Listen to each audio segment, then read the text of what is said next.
नमस्कार दोस्तों। मेरे YouTube चैनल पे आपका हार्दिक स्वागत है। हम सोशियोलॉजी से पढ़ेंगे जो सेकंड ग्रेड के सिलेबस में बहुत इंपॉर्टेंट है। उसमें हम सबसे पहले आज देखेंगे कि सोसाइटी वाला पार्ट हमारे सिलेबस में बहुत इंपॉर्टेंट है।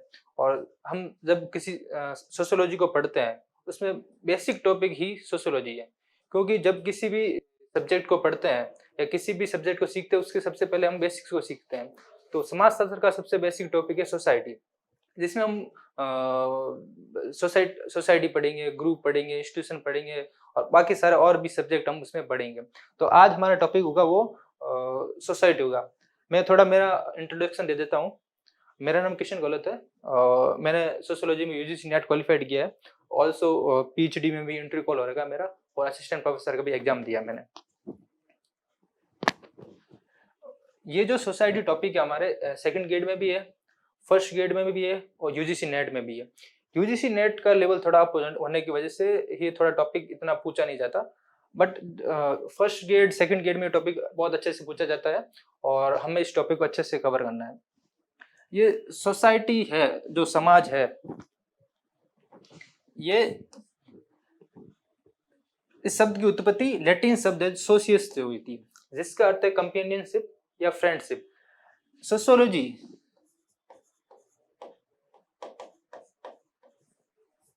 इस शब्द की उत्पत्ति भी सोशियस से मानी जाती है। ये लैटिन शब्द है और इसके साथ लोगोस जो ग्रीक शब्द है। सोशियस प्लस लोगोस, सोशियस शब्द लैटिन वर्ड है और लोगोस वर्ड है वो ग्रीक शब्द है। तो सोशियोलॉजी की उत्पत्ति में भी ये शब्द माना जाता है, जिसका अर्थ था कंपेनियनशिप या मित्रता, यानी यारी दोस्ती। तो ये सोसाइटी की उत्पत्ति वहां से होती है। एक ग्रीक फिलोसोफर थे एरिस्टोटल ने कहा था कि मैन है वो आदमी है, वो सामाजिक पशु है, man is social animal. Aristotle ने ये शब्द इसलिए कहा था कि किसी भी आदमी को आप किसी भी बंद कमरे में नहीं रख सकते, या उसको आप बंद कमरे में रख सकते, आइसोलेटेड नहीं रख सकते।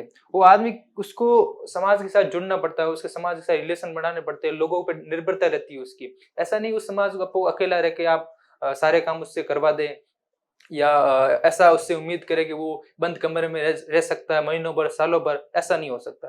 तो एरिस्टोटल ने कहा था कि ये जो आदमी है, मैन है, वो उसको समाज के साथ इंटरेक्ट होना पड़ता है, समाज के ऊपर उसकी निर्भरता रहती है ना। अब हम देखते हैं कि समाज है क्या। सबसे पहले देखें कि समाज है क्या। आपको अगर मैं बेसिक भाषा में पूछूं कि आप समाज है क्या, तो आप बताओ कि समाज एक लोगों का ग्रुप है, या किसी जाति का समुदाय का ग्रुप है, या किसी धर्म का ग्रुप है, या फिर किसी संप्रदाय का ग्रुप है। आप उस भाषा में बताएंगे। बट अपन सोशियोलॉजी की भाषा में देखें और साइंटिफिक मैनर में देखें सोशियोलॉजी के हिसाब से, तो समाज है वो वेब ऑफ सोशल रिलेशन है, सामाजिक संबंधों का जाल है ना। ये परिभाषा मैकेवर एंड पेज ने दी थी, और सोसाइटी की अवधारणा में भी सबसे पहले मैकाइवर एंड पेज ने ये सारी चीजें समझाई थी कि समाज होता क्या है, और समाज की अवधारणा दी थी, परिभाषाएं दी थी। तो जो सोसाइटी है वो क्या है, सामाजिक संबंधों का जाल है, वेब ऑफ सोशल रिलेशन है। अभी सामाजिक संबंध क्या होते हैं? सामाजिक संबंध ये होते हैं, जैसे ये सामाजिक संबंध अपने को दिखाई नहीं देते हैं, अमूर्त होते हैं सामाजिक संबंध, जो हमें दिखाई नहीं देते हैं। जैसे अपने माता पिता का संबंध हो गया, माता पुत्र का संबंध हो गया, पिता पुत्र का संबंध हो गया, भाई बहन का संबंध हो गया, दोस्तों का संबंध हो गया। ये जो संबंध है वो अपन को दिखाई नहीं देते, बट ये यही संबंधों का जाल होता है जो सोसाइटी होता है या समाज होता है ना। और मैकाइवर एंड पेज ने उनकी किताब ही मैकाइवर एंड पेज की सोसाइटी 1985, उनमें इस किताब में मैकाइवर एंड पेज ने एक परिभाषा दी थी कि समाज रीतियों एवं कार्य प्रणालियों, अधिसत्ता एवं पारस्परिक सहयोग, अनेक समूहों एवं विभाजन, मानव व्यवहार एवं नियंत्रण वो स्वतंत्रता की व्यवस्था है। ये सतत परिवर्तनशील जटिल व्यवस्था है। उन्होंने बताया कि ये समाज है वो जटिल व्यवस्था है ना। ये सतत परिवर्तित होती रहती है, निरंतर इसमें बदलाव होता रहता है। ऐसा नहीं है कि समाज एक ही समय में वैसा ही रह गया, कुछ साल बाद वैसा ही है, अगले साल भी वैसे ही नहीं। ये समय के हिसाब से परिवर्तित होता रहता है, और एक जटिल व्यवस्था है ना, जिसे हम समाज कहते हैं। समाज जो है सामाजिक संबंधों का जाल है। वेब ऑफ सोशल रिलेशन ये निरंतर परिवर्तनशील है। ये मैकआवे ने पेजन परिभाषा दी थी जो सेकंड ग्रेड फर्स्ट ग्रेड के हिसाब से बहुत इंपॉर्टेंट है ना। और ये जो परिभाषा है वेब ऑफ सोशल रिलेशन, है ना, ये सेकंड ग्रेड के पीवाईक्यू में भी आ रखी है। और ये भी पूछा गया है कि सामाजिक संबंधों को जाल किसने कहा था, मैकआवे एंड पेज ने कहा था, है ना। तो ये दोनों क्वेश्चन सेकंड ग्रेड के सिलेबस में या सेकंड ग्रेड के एग्जाम में पूछा गया है पहले, तो हम उस हिसाब से देखेंगे कि अपने जो काम एग्जाम के रिलेटेड कौन सी चीजें जो काम की है, और ज्यादा अपन कचरा नहीं पढ़ेंगे और उस हिसाब से पढ़ेंगे अपने जो एग्जाम में मैक्सिमम क्वेश्चन टिक हो जाए और बहुत अच्छे से पढ़ेंगे, है ना।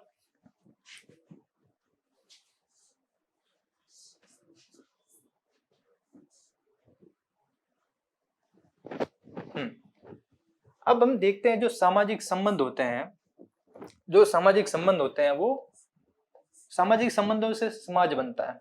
अब अपन बात करें कि जो सामाजिक संबंध होते हैं वो बनते कैसे, सामाजिक संबंध होते हैं वो बनते कैसे। सामाजिक संबंध होते हैं वो अर्थपूर्ण क्रियाओं की वजह से बनते हैं, है ना। लोगों के बीच पारस्परिक क्रियाएं होगी और वो क्रियाएं कैसी होगी, अर्थपूर्ण, मीनिंगफुल इंटरेक्शन होगा। अब आप बोलेंगे मीनिंगफुल क्रियाएं क्या होती है।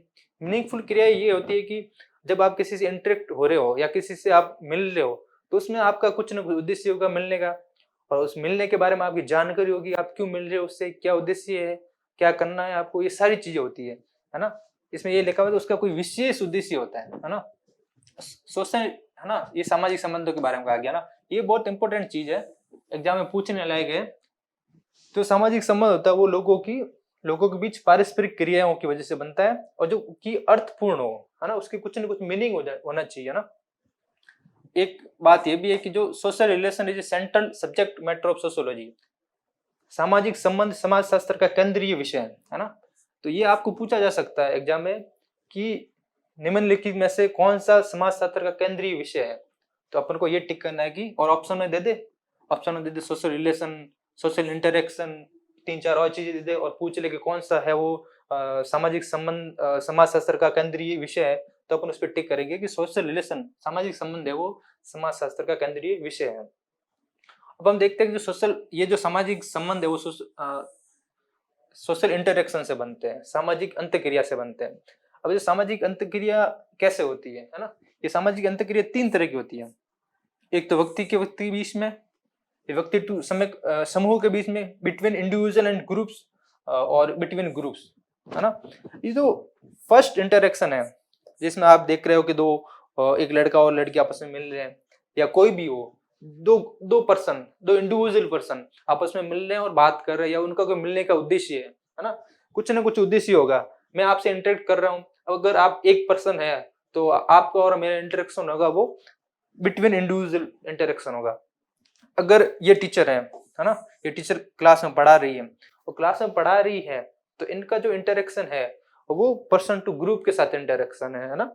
और ये जो इंटरेक्शन है बिटवीन ग्रुप, 2 फुटबॉल की टीमें आपस में इंटरेक्ट कर रही है ना, तो फुटबॉल की टीम ये हो गया बिटवीन ग्रुप।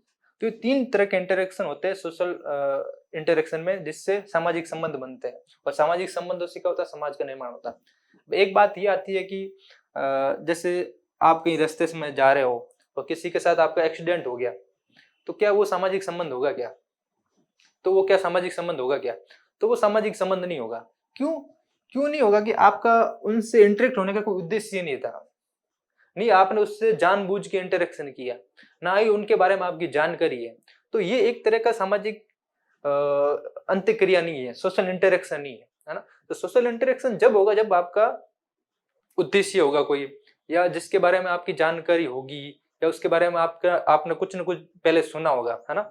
जैसे आप किसी की सगाई करने जाते हो या किसी की शादी की बात होती है, तो सगाई की बात होती है तो हम सबसे पहले क्या करते हैं, उस जिस फैमिली के बारे में, लड़का या लड़की जिसकी भी हो रही है उसके बारे में हम जानकारी इकट्ठा करते हैं, जानने की कोशिश करते हैं ना, है ना, उसके बारे में सारी जानकारी होती है। फिर अपना उद्देश्य क्या होता है, उससे रिलेशन बनाने होते हैं ना, तो जानकारी उसके बाद हम उससे संबंध बनाते हैं ना। तो सोशल इंटरेक्शन तब होता है जब उसके सामने वाले के बारे में अपने को जानकारी हो अच्छे से, है ना। तो आपको एग्जाम में पूछा जा सकता है कि सोशल इंटरेक्शन वो कितने प्रकार के होते हैं। सोशल इंटरेक्शन 3 प्रकार के होते हैं ना, बिटवीन इंडिविजुअल एंड ग्रुप, और बिटवीन ग्रुप्स। अब हम बात करते हैं, एक सीरीज बात करते हैं ना, जब एक इंडिविजुअल होता है उसको ये सामाजिक क्रिया की जरूरत क्यों पड़ती है ना, क्योंकि उसकी आवश्यकता कुछ न कुछ रिक्वायरमेंट होती होगी, कुछ न कुछ नेसेसरीज होती होगी, जैसे वो सामाजिक हो, जैविक हो, किसी न कुछ उसकी आवश्यकताओं को पूरा करने के लिए वो इंटरेक्ट करता है ना। और जो इंटरेक्शन होता है वो समझ बूझ और जागरूकता के साथ होता है, जिससे वो इंटरेक्ट कर रहा है उसके बारे में जागरूकता होती है, उसके बारे में उसके कुछ न कुछ समझ होती है, फिर इंटरेक्ट करता है और इंटरेक्ट ये क्रिया करता है, उन क्रियाओं से इंटरेक्शन होता है और इंटरेक्शन से सोशल रिलेशन बनते हैं, सोशल रिलेशन से सोसाइटी बनती है। तो एग्जाम में पूछा जा सकता है, ऐसे आपको क्रम दे दे, है ना, 4 ऑप्शन में ऐसे बना के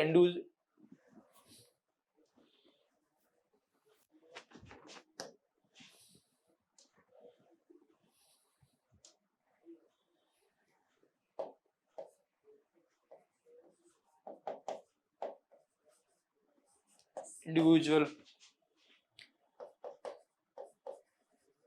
इंटरेक्शन, सोशल रिलेशन, है ना, और सोसाइटी। तो इसमें आपको क्रम पूछ सकता है, कौन सा पहले कौन सा बाद में, कौन सा पहले, इस हिसाब से 4 ऑप्शन देके आपको एक क्वेश्चन बनाया जा सकता है। जिस हिसाब से आज के क्वेश्चन बन रहे हैं एग्जाम में, तो उसमें अपन समझ सकते हैं कि ये अच्छा क्वेश्चन आपके एग्जाम में बन सकता है ना, तो इसको क्रम को अपन अच्छे से याद कर सकते हैं। हम आगे बात करते हैं कि समाज की विशेषताएं क्या है, कैरेक्टरिस्टिक ऑफ द सोसाइटी, है ना। जिस समाज की अपन बात कर रहे हैं सोसाइटी समाज शास्त्र में, उस समाज की विशेषताएं क्या है ना। तो पहली विशेषता है कि म्यूचुअल अवेयरनेस होती है, पारस्परिक जानकारी होती है लोगों को, है ना। जब हम रिलेशन बना रहे हैं, तो रिलेशन बना रहे लोगों को एक दूसरे के बारे में जानकारी है। मैं आपसे रिलेशन बनाने की कोशिश कर रहा हूं, तो मेरे को आपके बारे में जानकारी होगी। अगर मेरे को आपके बारे में जानकारी है तो मैं रिलेशन नहीं बना सकता आपके साथ, है ना। तो रिलेशन नहीं बना पाऊंगा, समाज नहीं होगा। हाँ, अब ये जो संबंध होते हैं, रिलेशन होते हैं, 2 प्रकार के होते हैं जनरली, है ना। एक होता है फिजिकल रिलेशन, भौतिक संबंध, और एक होता है सोशल रिलेशन, सामाजिक संबंध। भौतिक रिलेशन के बारे में हम पढ़े तो ये है कि जिसमें पारस्परिक पहचान होती है ना। पारस मतलब, हाँ, उस जो भौतिक संबंध होते हैं उसके बाद उसमें क्या होता है, जो जैसे ये बता रहे एग्जाम्पल में ये है कि पेड़ और जमीन का संबंध, मकान और आदमी का संबंध। तो मकान और आदमी का संबंध है, तो मेरे आदमी को तो मकान के बारे में पता होगा, पर मकान को आदमी के बारे में थोड़ी पता है ना। तो पारस्परिक पहचान और ज्ञान नहीं होता, एक दूसरे को ज्ञान नहीं होता ना। और एक गोचर होता है, मूर्त होते हैं। अब मकान तो दिखाई दे रहा है ना। जो फिजिकल रिलेशन में क्या होता है, जो ये संबंध दिखाई देता है और मूर्त होता है, यानी उनको देख सकते हैं। तो सोशल रिलेशन की बात करें, तो सोशल रिलेशन में क्या होता है कि पारस्परिक पहचान, यानी लोग एक दूसरे के बारे में जानते हैं। जब एक दूसरे के बारे में जानते हैं तो फिर संबंध बनते हैं। तो ये जो संबंध बनते हैं वो अगोचर होते हैं, मतलब एक दूसरे को दिखाई नहीं देते, है ना, यानी देख नहीं सकते। जैसे माता पिता का संबंध हो गया, पिता पुत्री का संबंध हो गया, है ना। हाँ, एक नोट लिखा हुआ है, सामाजिक संबंध उसी अवस्था में होते हैं, बनते हैं, जब लोग एक दूसरे को जानते हैं, यानी एक दूसरे के बारे में जानकारी रखते हैं। आपको एग्जाम में पूछ ले कि सामाजिक संबंध कब बनते हैं, उसमें से एक ऑप्शन दे दे, लोग एक दूसरे को जानते हैं, लोग एक दूसरे के बारे में बातें करते हैं, लोग आपने किसी के बारे में सुना है। तो ऐसे ऑप्शन करके एक क्वेश्चन बनाया जा सकता है कि ये सामाजिक संबंध कब बनते हैं, इसकी कंडीशन क्या है ना। तो पहली विशेषता समाज की ये है कि उसमें म्यूचुअल अवेयरनेस होती है। दूसरी विशेषता हम देखते हैं, लाइकनेस एंड डिफरेंसेस, समानता और विभिन्नता। जो अपना समाज है उसमें कुछ न कुछ समानताएं होगी, कुछ न कुछ विभिन्नताएं होगी। विभिन्न, है ना। मैकेवर एंड पेज ने कहा था कि जो समाज का आधार है वो समानता है। मैकेवर एंड पेज ने कहा था मैकीवर एंड पेज ने कहा था कि समाज का आधार वो समानता है ना। और हम देखते हैं कि समानता का मतलब क्या है ना। और समानता का मतलब ये है कि अब मैं आपसे पूछूं कि मतलब समाज में समानता का मतलब क्या है, तो आप बताएंगे शारीरिक बनावट, रंग, उम्र। नहीं, समाज में जो लोग हैं उनकी शारीरिक बनावट, रंग, उम्र ये सेम होने से उसमें समानता नहीं होती है। समाज में समानता का मतलब है दृष्टिकोण, विचार, मूल्य, उद्देश्यों में समानता होना, है ना। जब समाज के लोगों के बीच दृष्टिकोण समान होगा, विचार समान होंगे, है ना, लोगों के उद्देश्य समान होंगे, तब लोगों में समानता होगी, है ना। एक बात ये भी है, जो परिवार का आधार होता है वो भी समानता होता है। आपको एग्जाम में पूछ ले तो ध्यान रखना कि परिवार का आधार होता है वो भी समानता होता है ना। विभिन्नता देखे, अब समाज में समानता है, विभिन्नता है, सारी चीजें जरूरी होती है ना। जब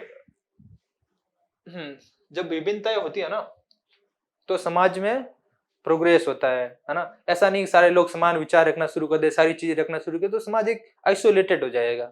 इसलिए समाज में विभिन्नताएं भी जरूरी होती है। तो विभिन्नता का एक सामाजिक महत्व होता है ना। योग्यता की, अब समाज कौन कौन सी विभिन्नताएं होती है, बहुत तरह की विभिन्नताएं हो सकती है। अब देखते हैं हम, योग्यताओं की विभिन्नता, कार्य क्षमता की विभिन्नता, रुचि की विभिन्नता, विभिन्न, है ना।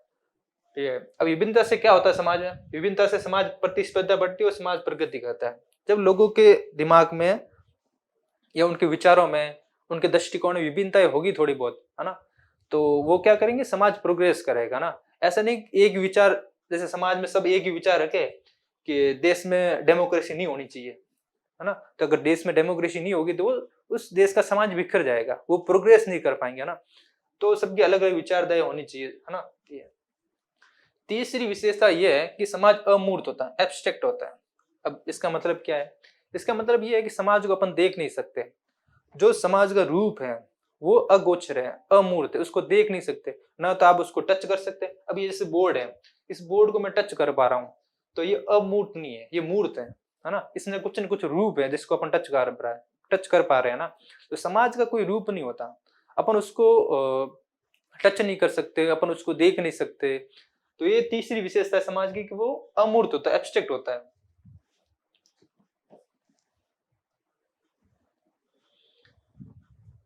तीसरी विशेषता समाज की ये है कि इंटरडिपेंडेंस होता है, पारस्परिक निर्भरता होती है ना। समाज में जो लोग हैं उनमें, उन समाज के लोगों में आपस में एक दूसरे पर निर्भरता होती है। निर्भरता कैसे, निर्भरता ये है कि जो समाज के लोग हैं वो एक दूसरे पर निर्भर होते हैं। जैसे जो किसान है, लोग किसानों की खेती पर निर्भर होते हैं, और किसान जैसे और अलग अलग जैसे बीज वाली कंपनी में निर्भर होता है ना। तो ये ऐसे है कि लोग एक दूसरे पर निर्भर होते हैं। जैसे अपने जैसे क्या उसका कह सकते हैं अपन, कोई त्योहार है, कोई ऐसी चीजें हैं जिसमें क्या होता है, लोग एक दूसरे पर निर्भर रहते हैं, जिससे क्या होता है, भाईचारा बढ़ता है और समाज में समानता आती है, सौहार्द बढ़ता है। जैसे एक दूसरे धर्म के लोग आपस में अगर निर्भर रहेंगे तो इससे क्या होगा कि समाज में सौहार्द आएगा, भाईचारा बढ़ेगा। पांचवी विशेषता यह कि समाज निरंतर परिवर्तनशील होता है। समाज में धीरे धीरे परिवर्तन होता रहता है ना। एक ब्रिटिश समाजशास्त्री थे हर्बर्ट स्पेंसर, उन्होंने कहा था कि परिवर्तन है वो समाज का नियम है, परिवर्तन है वो समाज का नियम है ना। ये अपन को याद रखना इंपॉर्टेंट लगा देता हूं मैं इस पे, है ना। ये इंपॉर्टेंट परिभाषा है हर्बर्ट स्पेंसर की, कि जो परिवर्तन है, चेंजेस है वो समाज का रूल है ना। और उसके बारे में मैकीवर एंड पेज ने कहा था कि wherever there is life there is society, जहां कहीं भी जीवन है वहां समाज है। ये बहुत इंपॉर्टेंट परिभाषा है जिसमें मैकीवर एंड पेज ने कहा था कि जहां कहीं भी समाज, जहां कहीं भी जीवन है ना, जहां कहीं भी मनुष्य जीवन है वहां समाज है। यहाँ जीवन का मतलब पेड़ पौधों या फिर पशुओं की बात नहीं हो रही है, यहाँ ह्यूमन लाइफ की बात हो रही है ना। जहां कहीं भी मानव जीवन है वहां समाज है। ये बहुत अच्छी परिभाषा है मैकीवर एंड पेज की। छठी परिभाषा हम देखते हैं, छठी विशेषता हम देखते हैं, कोऑपरेशन एंड कॉन्फ्लिक्ट, सहयोग एंड संघर्ष। अब देखो समाज में लोगों के बीच, एक दूसरे लोगों के बीच सहयोग भी होना जरूरी है ना। जब लोग एक दूसरे का सहयोग करेंगे तो समाज आगे बढ़ेगा। जब अपन आजादी की लड़ाई देखे तो लोगों ने एक दूसरे का सहयोग किया, लोगों ने एक दूसरे का सहयोग किया तो क्या अपन को आजादी जल्दी मिल गई, है ना। अब जब अनटचेबिलिटी की बात करें, अनटचेबिलिटी की बात करें तो जब लोगों ने आपस में इसके खिलाफ लड़ना शुरू किया और सहयोग किया आपस में, तो अनटचेबिलिटी धीरे धीरे खत्म होने लगी। तो इससे क्या होता है कि समाज आगे बढ़ता है। सहयोग और संघर्ष दोनों जरूरी है। अब ये कहा जाता है कि जब संघर्ष खत्म होता है ना, जब समाज में संघर्ष खत्म होता है,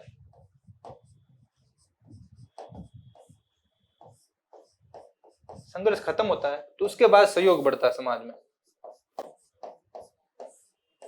उसके बाद सहयोग बढ़ता है ना। अब एक मैकीवर एंड पेज ने परिभाषा दी थी, जो समाज है वो सहयोग का दूसरा नाम है है ना, बड़ी इंपॉर्टेंट परिभाषा एग्जाम में पूछने लाया गया कि समाज है वो सहयोग का दूसरा नाम है। और कार्ल मार्क्स ने कहा था जो वर्ग संघर्ष है, क्लास कॉन्फ्लिक्ट है, क्लास कॉन्फ्लिक्ट है, वो समाज के परिवर्तन का मूल कारण है। समाज में परिवर्तन कैसे होगा? जैसे आज अपन भेदभाव के खिलाफ लड़े, है ना, भेदभाव के खिलाफ संघर्ष किया, तो संघर्ष किया तो क्या हुआ? समाज में परिवर्तन आया, एक समता मूलक समाज का निर्माण हुआ। तो समाज में अगर परिवर्तन लाना है तो आपको क्या करना पड़ेगा? संघर्ष करना पड़ेगा, लड़ना पड़ेगा। तो जिससे क्या होगा? समाज आगे बढ़ेगा। संघर्ष से समता मूलक समाज बना तो समाज आगे बढ़ा, समाज का प्रोग्रेस हुआ, है ना। तो कार्ल मार्क्स की भी ये परिभाषा है कि जो संघर्ष, वर्ग संघर्ष ही समाज के परिवर्तन का मूल कारण है ना। अगर इस समाज में परिवर्तन हो रहा है तो वहां कुछ न कुछ कॉन्फ्लिक्ट है, ये कार्ल मार्क्स ने कहा था, है ना।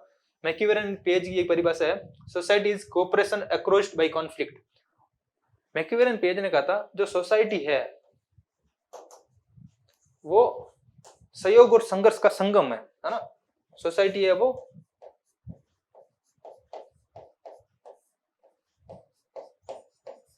सहयोग और संघर्ष का संगम है। ये काफी इंपॉर्टेंट परिभाषा है, हमें याद रखना है। मैकिवेलन पेज ने कहा था कि जो सहयोग सोसाइटी है वो सहयोग और संघर्ष का संगम है ना। ये इंपॉर्टेंट परिभाषा हमें याद रखनी है। तो हमने सोसाइटी की 6 विशेषताएं देखी, है ना। सोसाइटी की हमने 6 विशेषताएं देखी, है ना, 6 विशेषताएं देखी।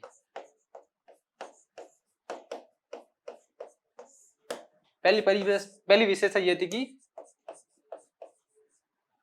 पारस्परिक जानकारी होती है ना। दूसरी ये थी कि समाज अमूर्त होता है।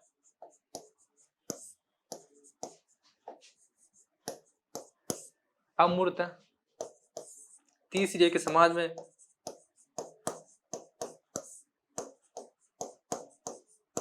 सहयोग और संघर्ष होता है। चौथा यह है कि समाज में लोग एक दूसरे पर आत्मनिर्भर होते हैं, इंटरडिपेंडेंट होते हैं, पारस्परिक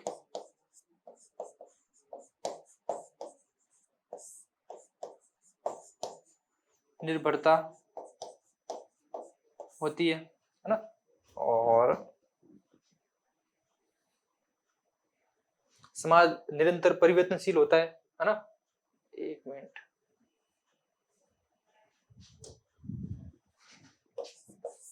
पांच है कि समाज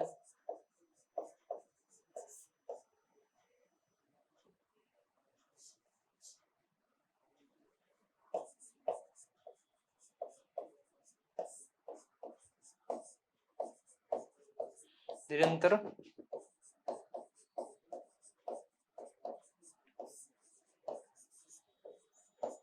परिवर्तनशील होता है ना। और एक क्या थी? सहयोग हो गया, अमूर्त हो गया, है ना। हाँ, सिक्स ये है कि समाज में समानता व विभिन्नताएं होती है।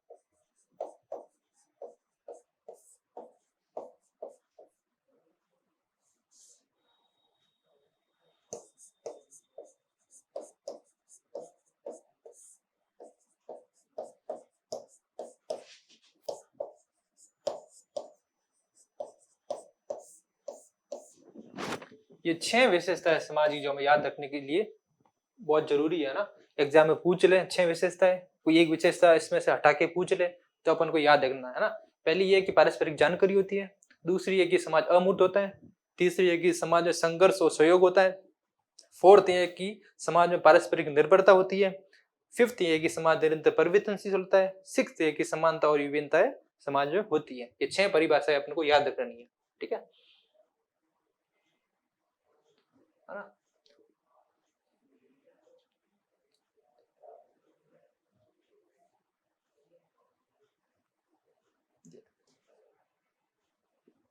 ठीक है। अब मैकिवेलन पेज ने समाज के कुछ आधार या तत्व बताए थे, है ना। कि ये उनके अनुसार समाज के कुछ आधार है, तत्व, उनको हम देखते हैं ना। उन्होंने कहा था समाज में प्रथा, रीति रिवाज होते हैं, है ना। समाज में कार्य प्रणाली होती है, समाज का अधिकार, सत्ता है, पारस्परिक सहयोग होता है, समूह, ग्रुप एंड डिपार्टमेंट होते हैं, कुछ न कुछ ग्रुप होते रहते हैं, है ना। और मानव व्यवहार का नियंत्रण होता है, समाज में होता है जो मानव होता है उस पर कुछ न कुछ नियंत्रण होता है, समाज में स्वतंत्रता होती है ना। ये जो 7 एलिमेंट, ये 7 एलिमेंट दिए हैं, ये एग्जाम में पूछने लायक है, हमें पढ़ना है अच्छे से, इसको याद करना है। फर्स्ट है प्रथा और रीति रिवाज, सेकंड है कार्य प्रणाली, तीसरी अधिकार और सत्ता, फोर्थ है पारस्परिक सहयोग, और फिफ्थ है समूह विभाग, और सेवंथ है लिबर्टी, स्वतंत्रता, है ना। इसको मैंने इंग्लिश में साथ में लिख रखा ताकि आप अच्छे से याद कर सको, है ना। और कुछ समाज की बेसिक रिक्वायरमेंट होती है ना। समाज की 7 बेसिक आवश्यकताएं होती है। पहली, अगर आपको समाज का निर्माण करना है तो आपको 3 चीजें चाहिए होती है ना। अब 3 चीजों की आपको रिक्वायरमेंट होती है जो समाज को बनाने के लिए। पहली रिक्वायरमेंट ये होती है कि व्यक्तियों की इंडिविजुअल पर्सन तो होना चाहिए समाज में। अगर इंडिविजुअल पर्सन नहीं हो तो इंटरेक्ट कैसे होगा, इंटरेक्ट नहीं होगा तो सामाजिक संबंध नहीं बनेगा, और सामाजिक संबंध नहीं बनेगा तो सोसाइटी नहीं होगा। तो फर्स्ट एक इंडिविजुअल, लोगों की बहुलता होनी होगी, बहुत सारे लोग होने चाहिए समाज में, है ना। उनके भी सामाजिक संबंध होने चाहिए, है ना, उनका सोशल इंटरेक्शन होना चाहिए। तो ये 3 चीजें होगी तब जाके एक समाज बनेगा, है ना। ये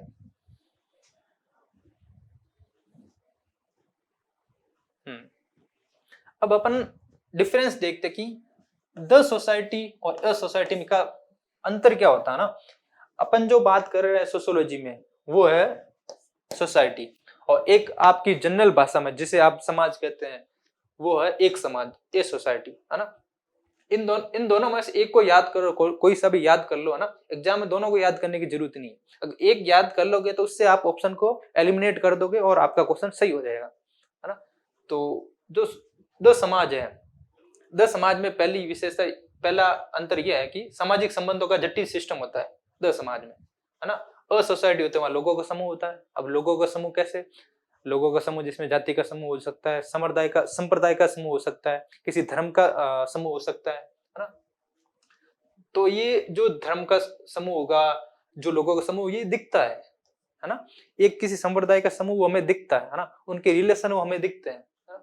और ये जो एक भौगोलिक फिक्स एरिया में होता है ना। ये जो सोसाइटी की है वो एक डेफिनेट एक फिक्स भौगोलिक क्षेत्र में होता है। जैसे जैसे ये है कि अपन ले लेंगे राजपूत समाज, राजपूत में अधिकांश कहाँ पाया जाता है, राजस्थान में। तो उनका एक भौगोलिक क्षेत्र हो गया, है ना, एक फिक्स एरिया हो गया कि हाँ इसमें रहते हैं, है ना। अब हिंदू समाज हो गया, हिंदू समाज ज्यादा कहाँ रहता है, हिंदू समाज इंडिया में, भारत में रहता है। तो ये किसी भौगोलिक क्षेत्र हो गया, है ना। तो ये है वो जो द समाज नहीं है, ये है वो एक समाज है ना। द समाज होता है उसका कोई भौगोलिक क्षेत्र नहीं होता, कोई फिक्स एरिया है ही नहीं इसका, है ना। और इसमें जो सिस्टम होता है ना, जो रिलेशन का सिस्टम वो जटिल होता है। इसमें जो लोगों को रिलेशन तुलनात्मक रूप से सरल होते हैं, है ना, इसके मुकाबले। और समाज में है द समाज है, द सोसाइटी, इसमें व्यक्ति का दायित्व असीमित होता है ना, लोगों पे जो जिम्मेदारी होती है वो असीमित होती है ना। और इसमें जो है एक फिक्स समाज में है जो व्यक्ति का दायित्व सीमित होता है, इसमें लोगों के ऊपर जिम्मेदारी वो सीमित होती है। द सोसाइटी का आकार बहुत व्यापक होता है, बहुत लार्ज एरिया में होता है, जैसे, है ना। अब द सोसाइटी इसका एरिया अपन नाप नहीं सकते, फिक्स कोई ऐसा एरिया नहीं है कि इसका कोई एरिया है। ये कंप्लीट पूरा ग्लोबल कह दे तो वो है ना। और इसका देखा द हिंदू समाज है, इसका एक फिक्स आकार है। कहाँ आकार है, फिक्स एरिया कि हाँ ये इंडिया में रहते हैं, इसका एक फिक्स आकार हो गया। समाज में अनेक एक समाज हो सकते हैं। ये जो द सोसाइटी है इसमें बहुत सारे ए सोसाइटी हो सकता है। द सोसाइटी में हिंदू समाज भी आता है, द सोसाइटी में क्रिश्चियन समाज भी आता है, द सोसाइटी में मुस्लिम समाज भी आता है ना। तो ये है, तो इसके एग्जांपल देखें तो इस पे भारतीय समाज, मुस्लिम समाज, आर्य समाज, ये सोसाइटी के उदाहरण, एक समाज के उदाहरण है ना। कुछ डेफिनेशन है सोसाइटी की जो बहुत इंपॉर्टेंट एग्जाम के लिए। गिडिंग्स, एक भाई साहब थे गिडिंग्स, जिन्होंने सोसाइटी की परिभाषा दी थी। उन्होंने कहा था society is itself is an union organization, a sum total of former relation in which all cooperating individual are connected or related to each other. इनका कहने का मतलब ये है कि समाज वो संगठन या वो समूह है जिसमें कहते हैं औपचारिक, है ना, औपचारिक संबंधों का योग है जिसमें व्यक्तियों के सहयोग के माध्यम से परस्पर संबंध रहता है ना। तो ये थोड़ा कॉम्प्लिकेटेड हो जाता है, इसको अपन अगर एग्जाम के रिलेटेड समझे, है ना, तो सीधा ऐसे याद रख सकते हैं, cooperating individual are related to, are connected और रिलेटेड टू ईच अदर। ये थोड़ा की पॉइंट के हिसाब से अपन निकाल सकते हैं कि गिडिंग्स ने जो सोसाइटी की परिभाषा दी थी उसमें इन्होंने ये कहा था कि जो ऑल मेंबर हैं वो कनेक्टेड रहते हैं एक दूसरे से, है ना, एक दूसरे से संबंधित रहते हैं। जो पार्सन ने परिभाषा दी थी, है ना, पार्सन ने जो परिभाषा दी सोसाइटी, उन्होंने उस परिभाषा में सोसाइटी वर्ड का यूज नहीं किया, है ना, उन्होंने स्टार्टिंग किससे की, सोशल सिस्टम से। तो ये भी एक याद रखने का तरीका है क्योंकि सारी परिभाषाएं अपन एग्जाम में याद करके नहीं रख सकते, है ना। ये एक परिभाषा है सोसाइटी की, बाकी और भी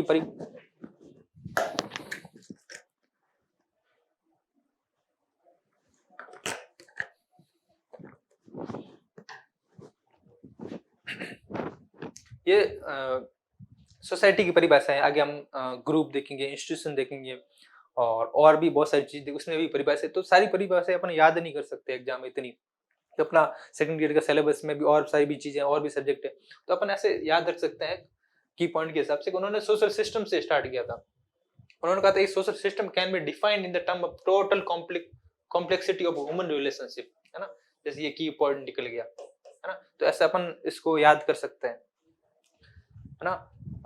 A social system can be defined in the term of total complexity of the human relation which emerge as a result of means and relation whether real or symbolic, है ना। समाज का उन मानवीय संबंधों की संपूर्ण जटिलता के रूप में परिभाषित किया जा सकता है जो साधन साध्य संबंधों के रूप में क्रिया करने में उत्पन्न हो वे हो, चाहे ये यथार्थ हो या ये प्रतीकात्मक हो, है ना, ये सिंबॉलिक हो या तो रियल हो या सिंबॉलिक हो, जो भी रिलेशन बने हैं या सिंबॉलिक हो सकते हैं या रियल हो सकते हैं, है ना। ये पार्सन ने परिभाषा दी थी।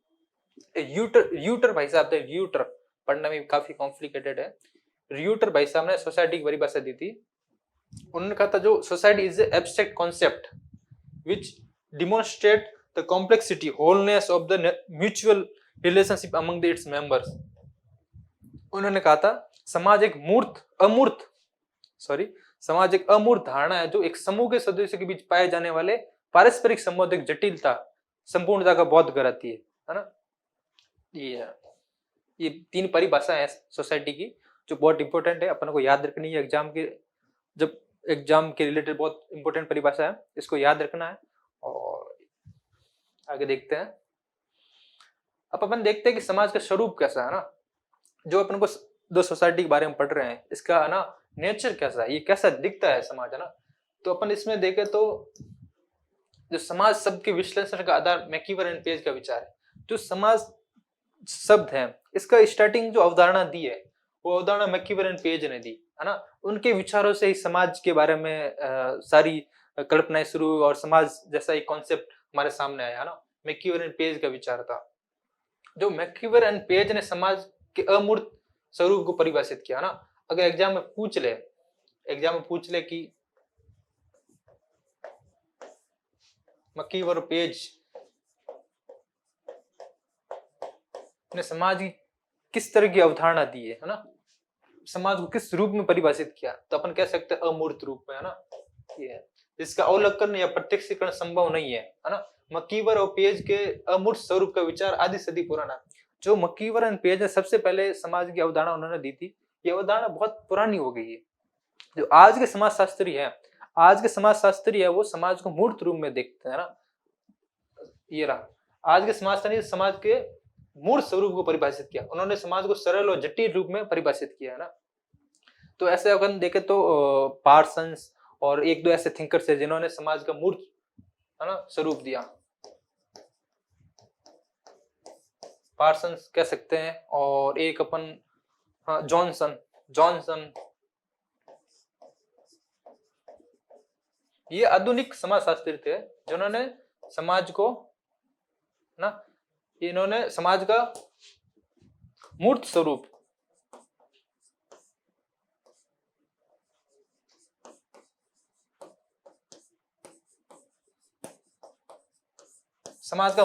प्रदान किया, है ना। ये सोशियोलॉजी बुक थी एच.एम. जॉनसन की। ये याद रखनी है, एग्जाम के रिलेटेड बहुत इंपोर्टेंट बुक हमें याद रखनी है। इस बुक में उन्होंने समाज के मूर्त स्वरूप को परिभाषित किया था। तो एग्जाम में पूछा जा सकता है कि निम्नलिखित में से कौन से निम्नलिखित में से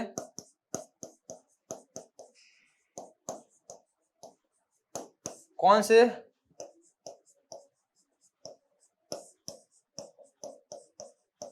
समाजशास्त्री ने समाज का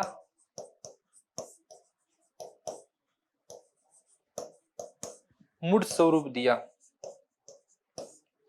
2-3 ऑप्शन दे दिया, एक ऑप्शन दे दिया मकीवरन पेज और एक दे दिया जॉनसन, ये कुछ गिलिन से 2-3 ऑप्शन दे दिए। तो ऐसे एक क्वेश्चन बन सकता है कि समाज का मूर्त स्वरूप किसने प्रदान किया था। तो अपन को याद रखना है कि 2 थिंकर है, जॉनसन है और एक है पार्सन्स, है ना। इन दोनों को याद रखना कि इन्होंने समाज का मूर्त स्वरूप प्रदान किया था, ठीक है।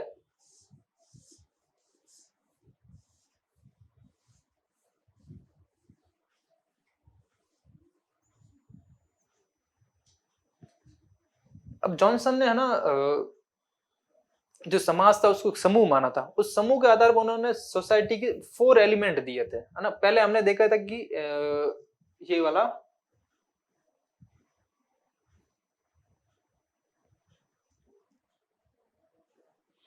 मैकीवर पेज ने समाज के 7 एलिमेंट दिए थे। कितने? 7। और अब जॉनसन भाई साहब है, उन्होंने समाज के 4 एलिमेंट दिए हैं। तो ये दोनों अपन को कंपैरिजन में याद रखना है ना। जॉनसन ने समाज के 4 तत्व दिए थे। उन्होंने बताया था कि ये इनकी एक डेफिनेट टेरिटरी होती है, उनका निश्चित एक क्षेत्र होता है ना। और समाज है तो उसमें सेक्सुअल रिप्रोडक्शन होता है, प्रजनन होता है समाज में, ये भी उसकी एक तत्व है ना। और एक कॉम्प्रिहेंसिव कल्चर होता है, विस्तृत संस्कृति होती है उसकी, है ना। इंडिपेंडेंस, स्वतंत्रता होती है समाज में, है ना। तो ये 4 तत्व अपन को याद रखने हैं। तो एग्जाम में पूछ लिया कि जॉनसन के अनुसार समाज का कौन सा तत्व नहीं है या कौन से तत्व है, ऐसे सीरीज वाइज दे सकते हैं या कोई ऑप्शन ऐसा दे जिसमें एलिमिनेट करना हो ना। एक ऑप्शन गलत दे दे, 3 ऑप्शन दे दिए ये और एक ऑप्शन मैक्यूवेरन पेज का दे दिया, तो आपको कंफ्यूजन नहीं होना, है ना। ये याद रखना है, जो जॉनसन ने दिया था वो दिया था DSCI, है ना, definite territory, sexual reproduction, comprehensive culture and independence. ये चारों तत्व अपन को याद रखने हैं। जो जॉनसन द्वारा दिए गए समाज के स्वरूप को एक आदर्श प्रकार, आइडियल टाइप माना जाता है। जो जॉनसन ने जो समाज का स्वरूप बताया था, जो मूर्त स्वरूप बताया था, वो एक तरह का आइडियल टाइप है। तो एग्जाम में ये भी पूछा जा सकता है कि समाज के आदर्श प्रकार किसने दिया था, समाज का आइडियल टाइप किसने दिया था। तो हमें याद रखना है कि जॉनसन, एच.एम. जॉनसन ने समाज का एक आइडियल स्वरूप दिया था, आदर्श स्वरूप दिया था ना।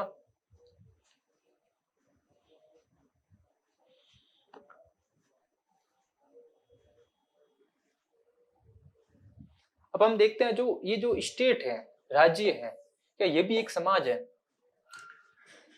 राज्य की भी एक डेफिनेट टेरिटरी होती है, उसकी भी कुछ न कुछ विशेषताएं होती है ना। राज्य स्टेट उसकी भी कुछ न कुछ उसमें भी स्वतंत्रता होगी, है ना। अपन देख सकते हैं जो राज्य होता है उसमें भी एक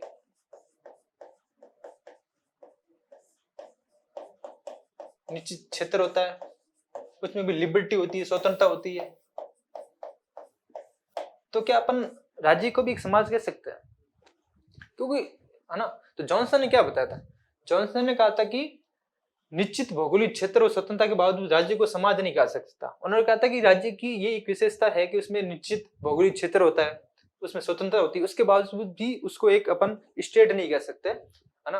तो राज्य खाली वो एक समाज का अंग मात्र है, समाज का अंग मात्र है ना। जैसे कई समाज, जैसे जो यूएसए है वो कई राज्यों का समूह है ना। यूएसए वो कई राज्यों का समूह है ना। फिर भी यूएसए को अपन एक समाज नहीं कह सकते, है ना। तो ये तो अपन एग्जाम में पूछ ले, है ना, कौन सा समाज है, तो अपन ऐसे बता सकते हैं कि ये है। अब अपन देखेंगे कि समाज के प्रकार देखते हैं। इसमें देखते हैं दो तरह के समाज, एक तो ट्रेडिशनल सोसाइटी, एक ओपन सोसाइटी। परंपरागत समाज और खुला समाज, ये दो तरह के समाज, है ना, देखते हैं। जो ट्रेडिशनल सोसाइटी होती थी, ट्रेडिशनल सोसाइटी में ये होता था कि जो वो सोसाइटी धर्म, परंपरा, प्रथा उसके अनुसार चलती थी, है ना। उसमें बहुत ज्यादा प्रथाओं को महत्व दिया जाता था, धर्म पे बहुत ज्यादा फोकस होता था, ट्रेडिशन में बहुत ज्यादा फोकस होता था, उनको लोग मानते थे, है ना। पर आधुनिक समाज में ऐसा नहीं है। जो ओपन सोसाइटी, फ्री सोसाइटी है, वो ऐसी नहीं है। उसमें क्या था, फ्री सोसाइटी में विज्ञान पे, शिक्षा पे, धन पे, योग्यता, व्यापार, इन सब पे महत्व दिया जाता। इन सबको बहुत ज्यादा इंपॉर्टेंस दी जाती थी, है ना। जो ट्रेडिशनल सोसाइटी है उसमें क्या होता, जन्म, जाति, प्रजाति को बहुत ज्यादा महत्व दिया जाता था। और जो ओपन सोसाइटी, वहां योग्यता, गुणों को महत्व दिया जाता था। जो ट्रेडिशनल सोसाइटी थी उसमें इतना ज्यादा विज्ञान विकसित नहीं हुआ था, है ना। तो विज्ञान विकसित नहीं हुआ, इतनी ज्यादा प्रौद्योगिकी और टेक्नोलॉजी नहीं थी, तो वहां बहुत ज्यादा टेक्नोलॉजी की कमी थी, है ना। और जो अभी का खुला समाज है, इसमें बहुत ज्यादा उन्नत प्रौद्योगिकी है ना। जो ट्रेडिशनल सोसाइटी होती थी वहां श्रम का विभाजन होता था, बट वो बहुत कम होता था, बहुत लिमिटेड, मतलब बहुत लिमिट होता था, वो बहुत विशेष होता था। जो ट्रेडिशनल सोसाइटी है उसमें आना सबको काम बांट रखा, जैसे अपने ट्रेडिशनल सोसाइटी की बात करें तो कुछ लोगों को खेती का काम दे रखा था, कुछ लोगों को क्षत्रिय बता रखा जो युद्ध लड़ते थे। तो ऐसे एक विशेष सबको एक काम दे रखा था और बहुत कम श्रम विभाजन था। अब ये जो फ्री सोसाइटी है इसमें श्रम का विभाजन बहुत ज्यादा है और जटिल भी है ना। तो ये अभी तक हमने परंपरागत खुला, मतलब ओपन सोसाइटी और ट्रेडिशनल सोसाइटी तक बढ़ा। और आगे हम जो modern society, post modern society के बारे में पढ़ेंगे, भारतीय समाज के बारे में पढ़ेंगे और उसकी क्या क्या विशेषता है। भारतीय समाज तीन तरह का, जिसमें अपन जनजाति समाज, कृषक समाज, और फिर उसमें अपन देखेंगे कि industrial society, post industrial society, ये सारा पढ़ेंगे और इससे रिलेटेड अपन PYQ भी देखेंगे, है ना। तो आज के सेशन में हमने ये देखा, पहले तो हमने समाज के बारे में पढ़ा। आज के सेशन में समाज होता क्या है ना। मैकीवेर एंड पेज ने क्या बताया, मैकीवेर एंड पेज ने बताया समाज है वो सामाजिक संबंधों का जाल है।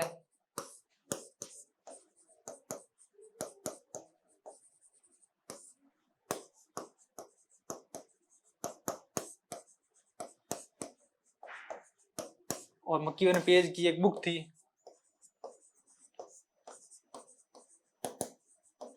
सोसाइटी 1985, है ना, उसमें उन्होंने ये कहा था। और अपन उसके बारे में समाज की विशेषता देखी, 6 विशेषताएं थी। 6 विशेषता ये थी कि समाज में लोगों में पारस्परिक जानकारी होती है ना। और समाज का अमूर्त स्वरूप होता है, समाज में समानता, विभिन्नता होती है, समाज निरंतर परिवर्तनशील होता है। और ये 6 विशेषताएं देखी थी, है ना। और उसके बाद अपन ने क्या देखा था, उसके बाद अपन ने सोशल इंटरेक्शन के बारे में पढ़ा, और सोशल इंटरेक्शन कैसे होता है, और सोशल इंटरेक्शन से सामाजिक संबंध कैसे बनते हैं, ये सारा सोसाइटी में पढ़ा अपन ने। और अगली वाली क्लास में अपन ये देखेंगे कि जो भारतीय समाज के बारे में पढ़ेंगे, और जो मॉडर्न सोसाइटी और पोस्ट मॉडर्न सोसाइटी के बारे में पढ़ेंगे। और इससे रिलेटेड जो भी PYQ सेकंड ग्रेड में आ रखे हैं, फर्स्ट ग्रेड में आ रखे हैं, वो अपन अगली वाली क्लास में देखेंगे। Thank you.